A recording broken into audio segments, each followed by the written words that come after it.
इस क्वेश्चन में दो लिस्ट दिए हुए हैं। फर्स्ट लिस्ट में कुछ इक्वेशंस मेंशन किए हुए हैं और सेकंड लिस्ट में टाइप ऑफ प्रोसेस मेंशन किया हुआ है और बोला गया है कि कौन सा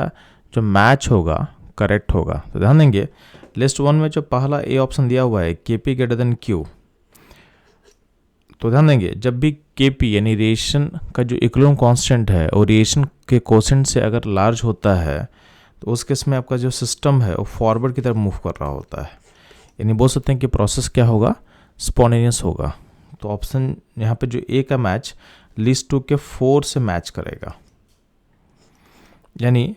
ए का मैच अगर 4 से हो रहा है तो हम देखेंगे नीचे जो ऑप्शन दिए हुए हैं उसमें ऑप्शन सी में ए का 4 के साथ मैच दिया हुआ है, यानी हम बोल सकते हैं कि ऑप्शन सी हमारा करेक्ट आंसर होगा। बाकी को भी अगर मैच करके हम देख लेते हैं तो ध्यान देना, अगर हम लिस्ट 1 के इसके सी पार्ट से हम देखें तो यहाँ पे दिखा हुआ है के पी इक्वल टू क्यू। तो के पी यानी जब इक्विलिब्रियम का कांस्टेंट जो होगा रिएक्शन कांस्टेंट के इक्वल होता है उस टाइम प्रोसेस क्या होता है, इक्विलिब्रियम पे होता है, यानी जो इसका मैच होगा लिस्ट 2 के सेकेंड से मैच करेगा, यानी सिस्टम क्या है, इक्विलिब्रियम पे है।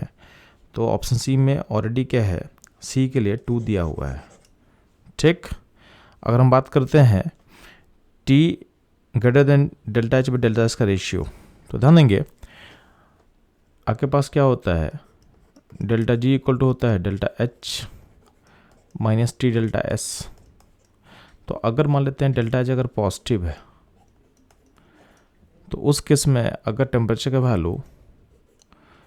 Delta H by delta S के रेशियो से क्या होगा, अगर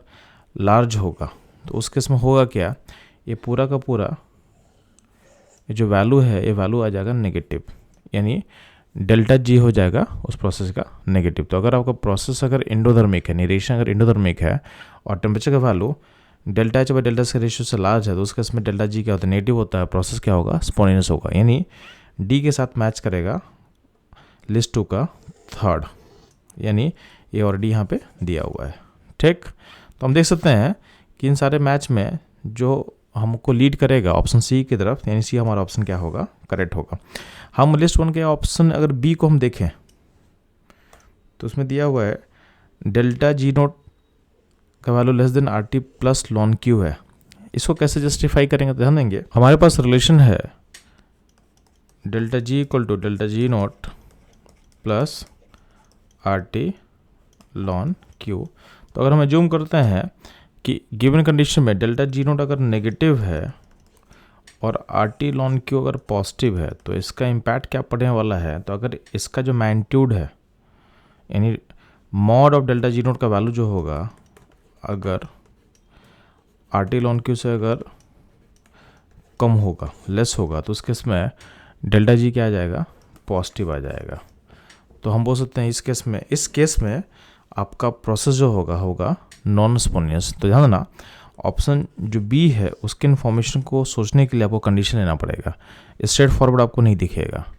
तो चूंकि हमारा ए सी डी जो है उसका मैच करेक्ट हो चुका है और हमारे ऑप्शन सी से बस ये मैच कर रहा है,